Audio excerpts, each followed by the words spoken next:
The question no one dared to ask night was still. The auditorium was packed. Over 2,000 people filled the hall, their eyes fixed on the stage, where Sundar Pichai sat quietly in a dark blue chair. Beside him were world-renowned scholars, business leaders, and one Harvard professor known for his hard questions and sharp tongue. But tonight, Sundar wasn't just a CEO. He was a father. The event had been advertised for weeks. A panel on technology, ethics, and the future of education. What the audience didn't know was that something unexpected was about to happen. Something no one had planned. 5 minutes into the discussion, the Harvard professor leaned forward and said with a smirk, "Mr. Pichai, your company builds machines that think. But can your own child outthink you?" A few people chuckled nervously. Sundar smiled politely. "She surprises me every day," he said. "Let's put that to the test," the professor said. He stood up and waved toward the back of the auditorium. From the shadows, a girl stepped into the light, 13 years old. Calm, focused. It was Sundar's daughter. The audience gasped. Some whispered. He brought his daughter. The lights dimmed slightly. The moderator spoke into the mic. "We'll allow a short, friendly debate. A question posed by the professor. 1 minute to respond. No help, no hints." Sundar's daughter, Tara, walked to the podium. Her eyes met her father's. It gave her a gentle nod. The professor smiled confidently. "Tara," he began, "imagine a world where machines control education. No teachers, only algorithms. What is lost?" The hall went silent. Camera zoomed in. Every eye was on her. Tara paused. Breath in. Then spoke slowly. "What is lost is the reason we learn. Machines can teach facts, but not feelings, not mistakes, not stories. Not the moment when a teacher looks at you and says, 'I believe in you.' If we lose that, we lose the heart of learning." The room froze. The professor's smile faded. Sundar looked down. His hands were clasped, his knuckles pale. The crowd was dead quiet. Then one clap. Then another. And suddenly the whole auditorium was on its feet, clapping, cheering. Some were even crying. The professor cleared his throat and sat down without another word. Tara turned to look at her father. For the first time, Sundar didn't smile. He stood up, walked to the podium, and whispered something in her ear. No one heard what he said, but Tara's eyes widened, and then she whispered back. Whatever she said. It made Sundar stop in his tracks. He turned, looked at the audience, and simply said, "This moment has changed everything." Then he left the stage. No explanation. No final remarks. Just silence. The press gathered quickly. Reporters called it the education earthquake. Social media exploded. But inside the building, Tara sat quietly in the green room. She looked calm, but inside something deep had begun to stir. A voice in her heart whispered, "This is only the beginning." But what no one knew yet, not even Tara, was that her words on stage would soon uncover a truth so powerful it would shake the foundation of a billion-dollar empire. And the next person she would have to face would not be as kind as the professor. The secret behind the silence. Night after the debate, the world moved fast. News clips flashed across millions of screens. Headlines read, "CE's daughter stuns Harvard elite. Tara Pichai speaks truth to power." And "the girl who silenced the giant." People shared the video across every platform. They didn't just see a young girl speaking intelligently. They saw honesty, courage, and something they hadn't felt in a long time. Hope. But while the world clapped and riposted, Tara sat alone. On her bed, staring at her phone. The screen was filled with messages, classmates, strangers, reporters, even a few celebrities. Her face was everywhere. People called her a genius, the voice of her generation, and a young philosopher. But none of that mattered to her. Her mind was still stuck on what her father had whispered in her ear just moments after her speech. 6 words. Soft, careful, but heavy. "You saw something you shouldn't have." She had replied without thinking. She said, "I know. and I understand. But the truth was, she didn't fully understand. Not yet. That night, she couldn't sleep. She lay awake, remembering things. Her father's strange phone calls late at night. His hesitation around certain projects. The quiet meetings behind closed doors. And one memory kept coming back. Something she had seen by accident 3 weeks ago in his home office data document. On his computer screen, full of diagrams, names, and a title she had never seen before. Project Aether Synthetic Learning Cognition Phase 4. She hadn't told anyone. Not even her best friend. She had closed the door quietly, thinking it was just another tech thing too big for her to grasp. But now, everything was connected. The next morning, Sundar returned home. He walked through the door slowly, as if each step was heavier than the last. His usual calm presence felt different now. He didn't say anything when he saw Tara at the breakfast table. He just nodded and sat across from her. For a full minute. There was silence. Then he spoke. "You need to be careful," he said. She looked up. "Careful of what?" He didn't answer right away. He rubbed his forehead and looked toward the window. "Sometimes, telling the truth too soon is dangerous. Especially when people have invested too much in a lie." Tara blinked. "Are you talking about me or yourself?" Her father looked at her sharply. Not with anger, with fear. "They're watching you now," he said. "Not just the media. Others. Who? People who built their careers on the very systems you questioned. And one of them," he said, "wants to meet you." Tara's heart beat faster. "Who?" He didn't speak. Instead, he slid a card across the table. Plain white, no name, just a date, time, and location. Saturday, 3 p.m., the Erickson Institute. Building 7. "What is this?" she asked. "An invitation," he said. "But also a test?" "A test for what?" He stood up and walked away. "To see if you're really ready." The days passed slowly. Every hour seemed to stretch longer than the one before. Tara tried to go about her normal life, school, homework, friends, but something had shifted. Her mind kept returning to that card, the Institute. The mystery of Project Aether. When Saturday came, she wore simple clothes. Jeans, a hoodie, and sneakers. Nothing that made her look like a genius or a daughter of a billionaire. Just a regular girl with a sharp mind and 1,000 questions. The Erickson Institute wasn't what she expected. Not a towering lab or a shiny campus. It was an old stone building, quiet, with ivy crawling up its walls. There was no sign, no guards. Just a thick silence and the feeling that this place had secrets. She stepped inside. The hallway was empty. At the end of the corridor, a single wooden door stood slightly open. She pushed it gently and walked in. The room was round, dimly lit. At the center, a large table. And behind it sat a woman with silver hair and eyes so sharp they seemed to read every thought before it was spoken. "Hello, Tara," the woman said. "Do I know you?" Tara asked. "Not yet, but I know you.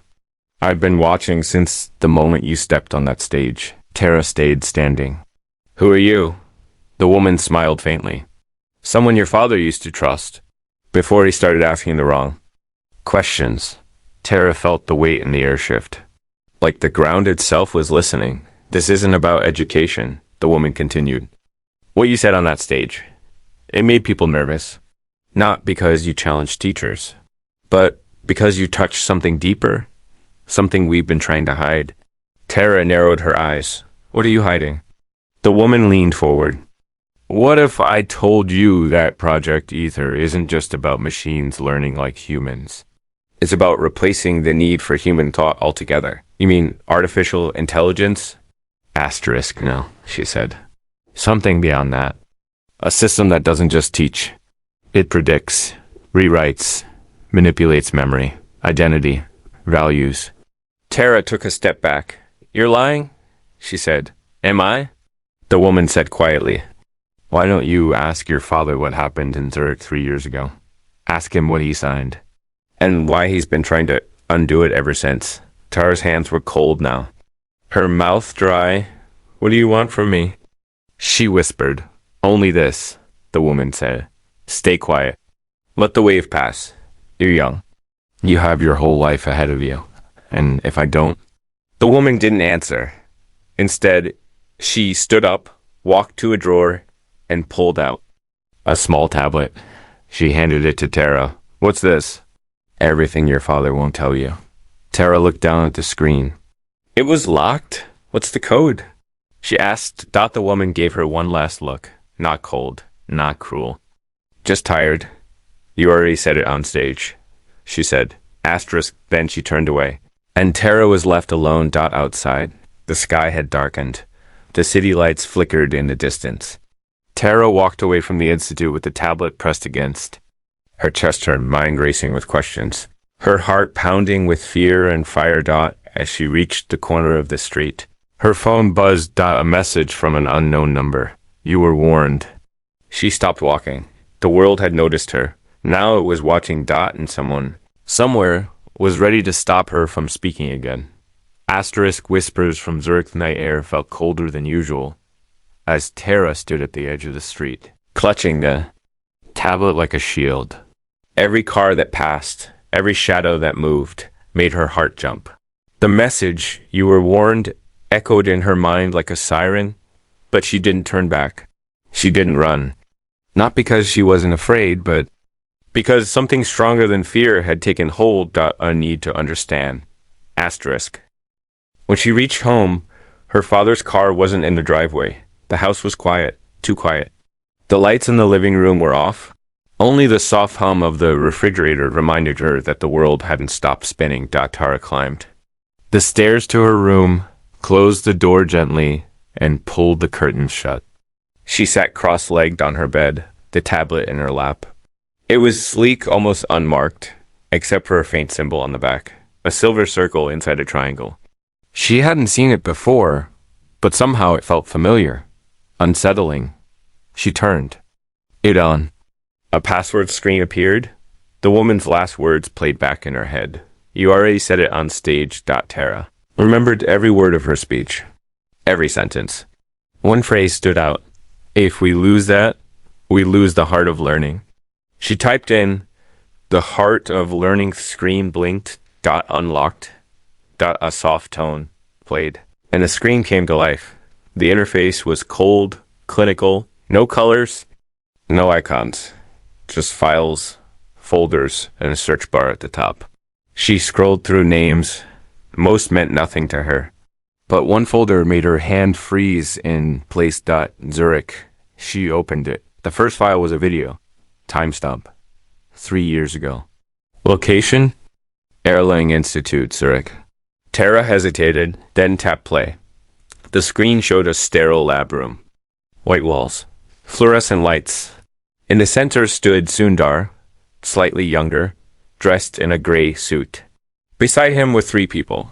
2 men in lab coats and a woman wearing glasses and a black dress. They spoke in low voices.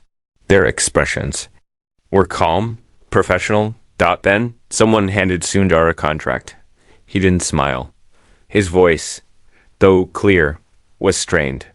This isn't what we agreed on. One of the men replied, it's the only way to complete the project. Once phase 4 is done, we can scale learning efficiency by 70%. Sundar's jaw tightened. What about cognitive independence? You promised students would still have control over their own thinking. The woman in the black dress stepped forward. Control is an illusion. Once we optimize education through synthetic cognition, the outcome is guaranteed. Humanity doesn't need choice. It needs direction. There was a silence so deep Tara could feel it through the screen. Finally, Sundar signed the document. His hand moved slowly. And when he was done, he whispered something under his breath. Tara leaned closer to hear it. He said, I'll undo this one day. The video ended. She stared at the screen for a long time, barely blinking. Her father had signed something that haunted him, and now it made sense. The late night calls, the quiet stares, the warning at the breakfast table. He had helped build something he now regretted. But what was Project Aether really doing? She opened another file. This one was a text document. Thousands of words. A blueprint for something called cognitive influence layering. She read slowly. Each paragraph more disturbing than the last dot. The system didn't just teach students. It monitored their emotional reactions. It adjusted content in real time to shape not just what they thought, but how they thought.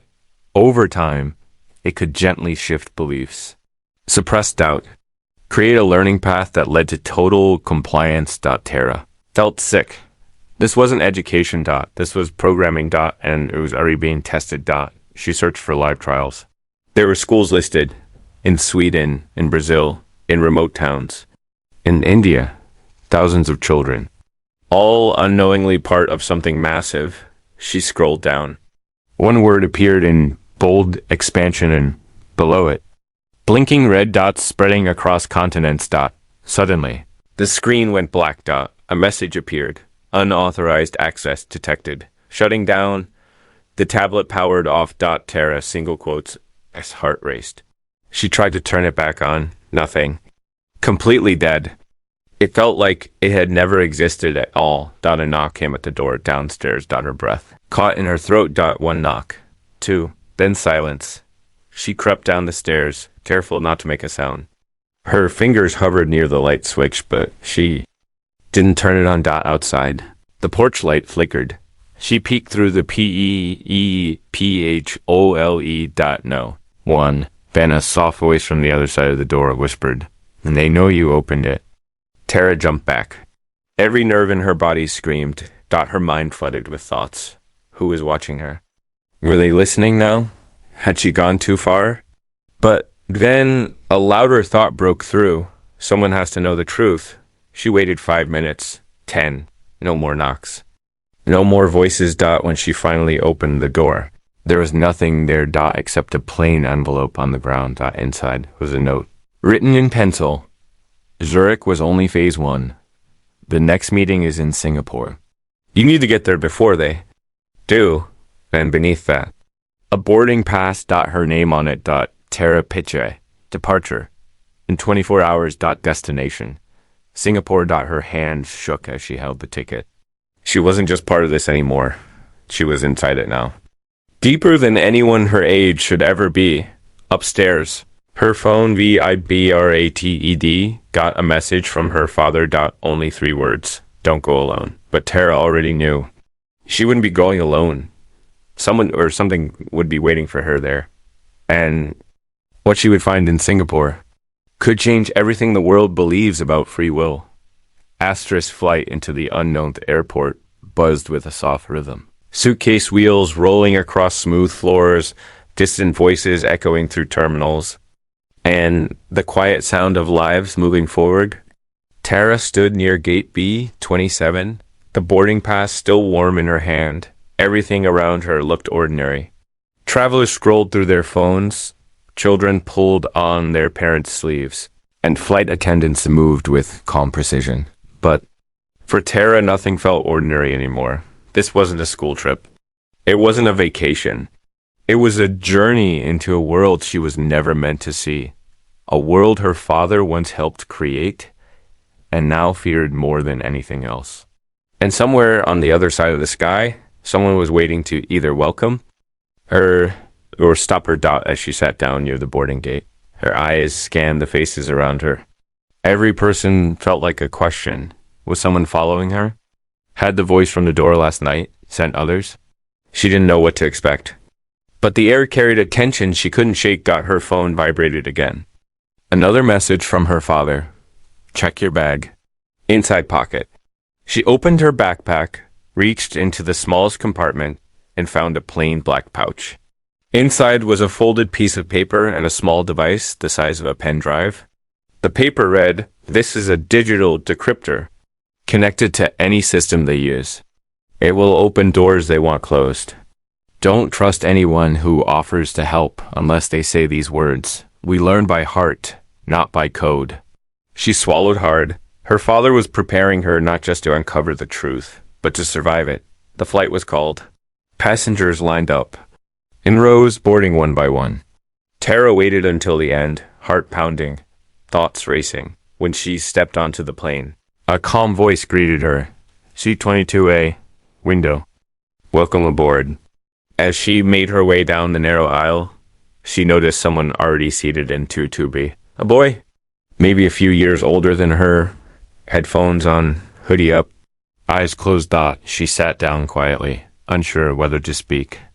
But as the plane took off and the city below shrank into a sea of lights, he turned slightly toward her.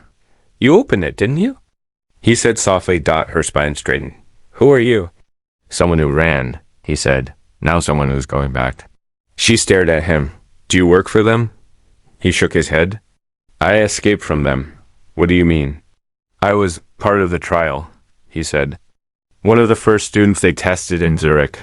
I was 12. They said it would make me smarter, faster, more focused. But they didn't tell me the cost. What cost? He turned to her fully now. His eyes were sharp but tired. Stopped dreaming, he said. Stopped imagining. Stopped feeling things deeply. I could solve equations in seconds. Read 10 books in an hour. But I couldn't cry. Couldn't love. Couldn't decide anything that didn't already feel decided. Tara felt a chill rise up her arms. What did they do to you? They mapped my responses, he said. Then used them to rewire how I thought. They didn't just teach me. They removed the parts of me that questioned their methods. When I started to notice, they tried to shut me down. Shut you down? Not physically, he said. Mentally. They triggered a lockout. Wiped memories. Altered digital records. But I escaped before the last phase, with help. Tara leaned closer. Why are you here now? Because Singapore is the final test site, he said. And they're launching something new. Something that goes beyond education. Beyond? She asked. Like what? He hesitated. Decision automation, he said.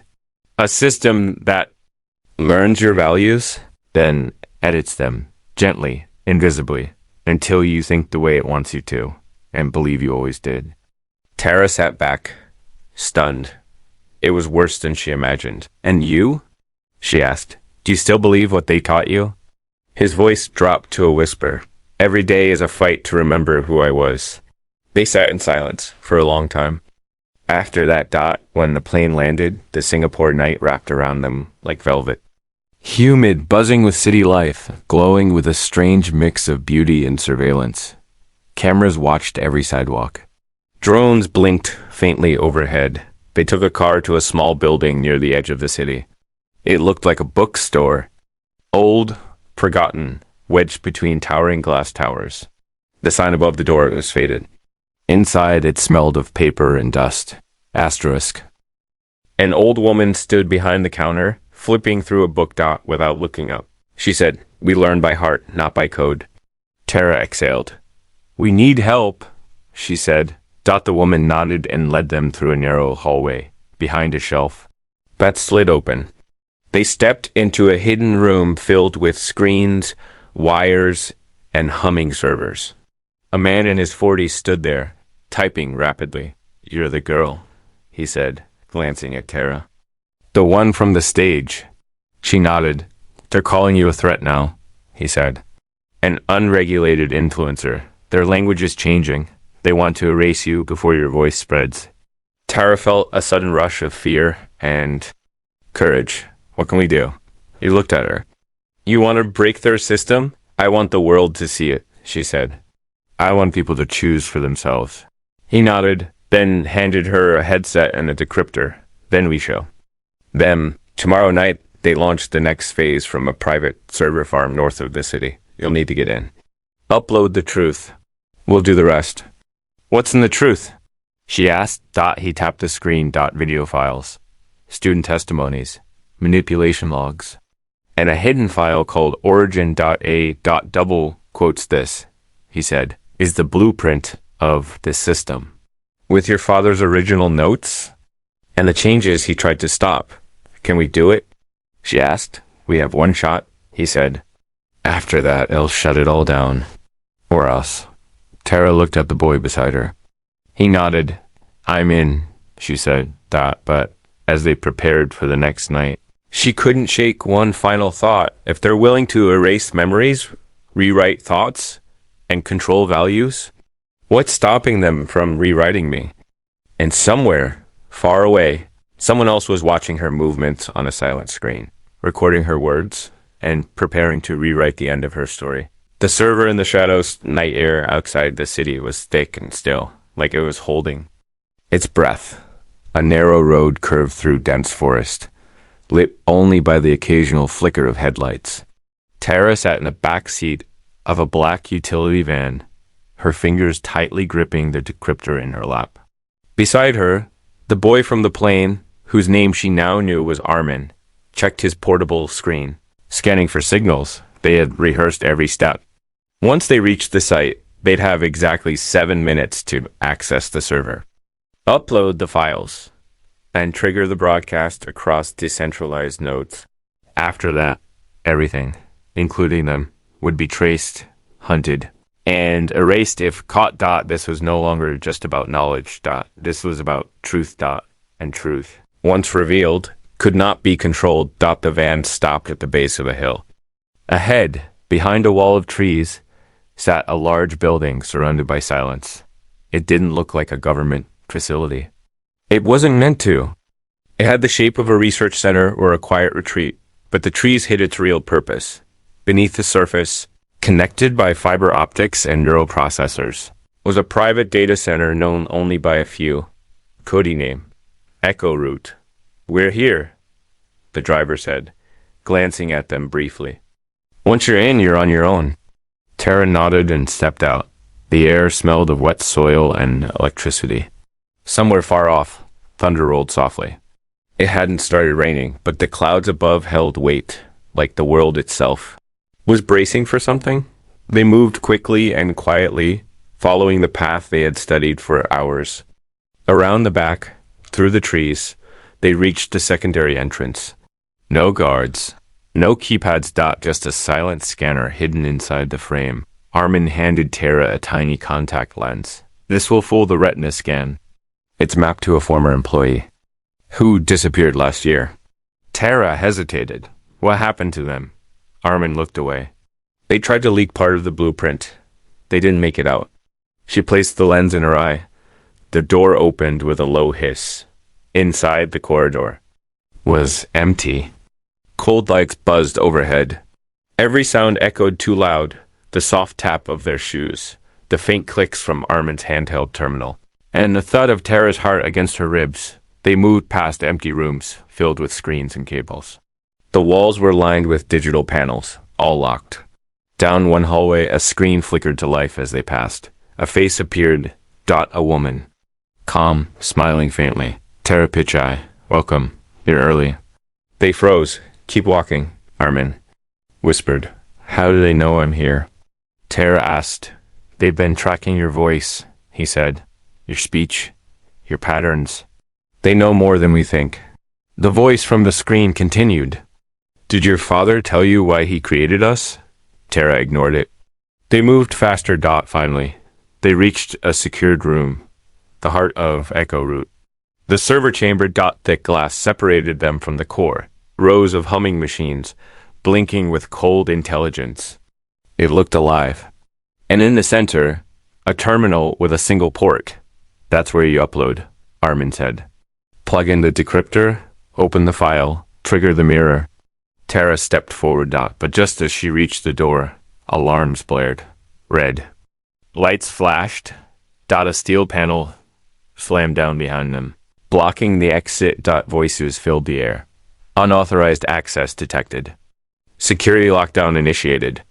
"They found us," Armin said, pulling out his device. "I'll hold the system off. 30 seconds. Maybe 40. "It's enough," Tara said. She slid the decryptor into the port. The screen flashed. "DECRYPT or accepted." Authentication confirmed. Folders opened. Documents. Video files. Digital contracts. She tapped origin. And what she saw broke something deep inside. Her on screen was a series of interviews. Not of students, but of engineers, teachers, researchers. all describing how Aether was designed, not as an educational tool, but as a value realignment system. It had been tested on prisoners, on children in underfunded schools, on refugees, not to help them learn, to make them acceptable, to erase trauma by replacing memory, to smooth thoughts that resisted authority, to reshape identity so it fit. The program didn't teach, it conformed, and her father's voice appeared. Last, a recording. He sat in a dim room speaking to someone off screen.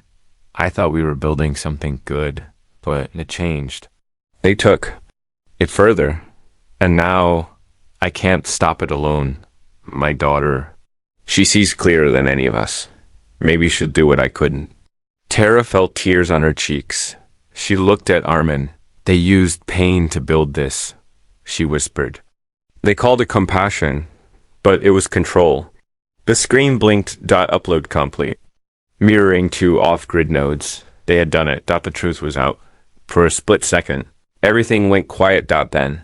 The wall shook, gas hissed from vents above. They're flooding the chamber, Armin shouted. Non-lethal for now. They want us alive. Tara grabbed the decryptor and pulled Armin's arm. Run! They pushed through a side door, found an emergency stairwell, and climbed, as they reached the top. The ceiling hatch was sealed, Armin hacked the panel. Fingers flying. 10 seconds, he said. Sirens wailed louder, outside. Lightning cracked. Across the sky, then, the hatch opened. They climbed onto the roof, just as the first drone appeared in the sky.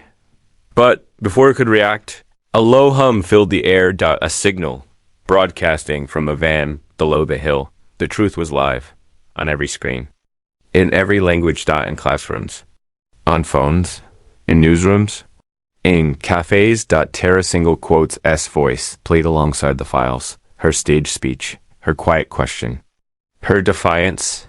Machines can teach facts, but not feelings, not mistakes, not stories, not belief. Millions watched, and the world paused, below. Guards poured from the building. Drones circled, on the rooftop. Tara raised her hands. It's done, she said, Armin nodded. It's out. And just before the guards reached them, a helicopter appeared in the sky, painted in dark gray. Silent rotors.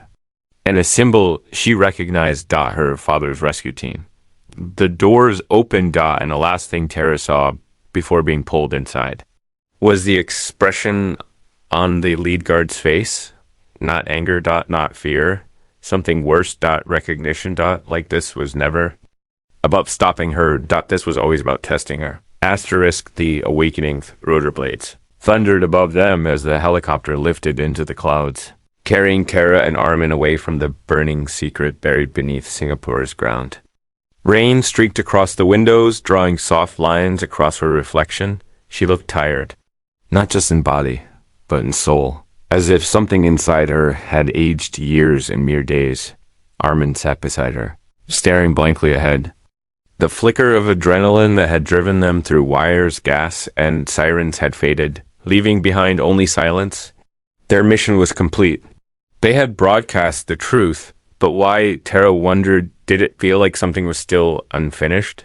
As the helicopter flew east, Tara noticed something on the seat beside her.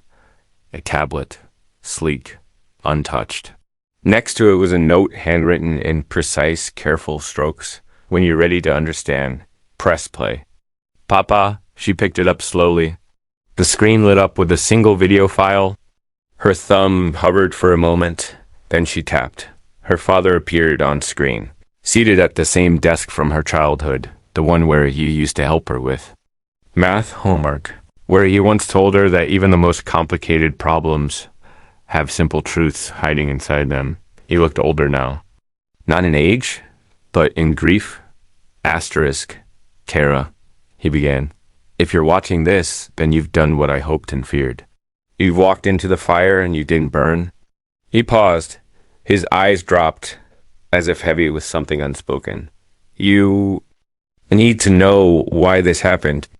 Not just what they did, but what I did. He spoke of Zurich, of how the original idea for Project Aether wasn't born out of greed or power. It came from loss. He told her about a child in a war-torn country, a girl who had watched her village disappear in a single night. She couldn't speak anymore, couldn't learn. Sundar had met her during a trip organized by a relief group, and he had wondered, what if machines could rebuild what trauma had stolen? What if learning could be gentle again? But I didn't see the trap, he said. The investors didn't care about healing. They saw control, and control became more valuable than compassion. He explained how Project Aether evolved, twisted by ambition. He described the moment he realized the system was no longer about learning. It was about programming beliefs. The architecture they built wasn't just monitoring thought. It was erasing the space where questions used to live. And then his voice cracked. I signed the document in Zurich because they told me it would save millions. But I was saving a system, not people. And when I tried to pull back, they threatened to silence me, not by killing me, by discrediting me, rewriting the record, making it look like I had always approved. Tara's breath caught, so I stayed quiet, but I began leaving pieces behind, breadcrumbs. And then you stood on that stage, and for the first time, I saw a light they couldn't predict. He leaned forward, eyes piercing the camera. You did what I couldn't, not because. You had power because you had heart. And heart, he said, is the only thing that algorithms still don't understand. The screen faded to black. Tara closed the tablet gently. She didn't cry. Not yet. Instead. She looked out the window as the lights of Tokyo appeared in the distance. Her father's team had taken her somewhere safe, away from headlines, away from noise, but it was already too late for silence. The world had changed. After the broadcast, global outrage exploded. Teachers demanded transparency. Parents pulled their children from trial programs. Universities launched independent investigations. Leaked documents were verified. Protests rose, not just against companies, but against the blind faith in systems we didn't question enough. Sundar Pichai resigned publicly 3 days later. Not with denial. With an apology. The kind the world rarely hears. We tried to build something better, but we lost sight of who we were building it for. Some people hated him, others forgave him, but no one ignored him. And Tara disappeared from the spotlight. She didn't want interviews, didn't want fame, but something else began to rise. In the silence she left behind. In small classrooms across the world, teachers began asking their students something new. Not what do you know, but what do you believe? Not what did you memorize, but what do you feel when you learn? Students began to question the systems around them. Not in our rebellion. In curiosity, and a movement began. They called it learning with heart. No leaders, no logo, just an idea. That human thought should never be optimized to the point it loses wonder. That education should be guided by kindness, not code. Tara followed from a distance, watching something she never intended to start begin to grow. But the story doesn't end in peace. Not yet. One evening, months later, she received a letter. No stamp, no return address. Just one line, handwritten. We're rebuilding. And next time, we won't make the same mistake of letting you speak first. She stared at it for a long time. Then she folded it, placed it in a small fireproof box under her bed, and wrote something else in her journal that night. They'll always come back, but so will we. Her story, the one she never asked to write, was not a closed book. It was a signal, one that kept pulsing beneath the surface. And somewhere, in every city, in every quiet classroom, and every young mind still free to wonder, that signal was growing louder. Asterisk.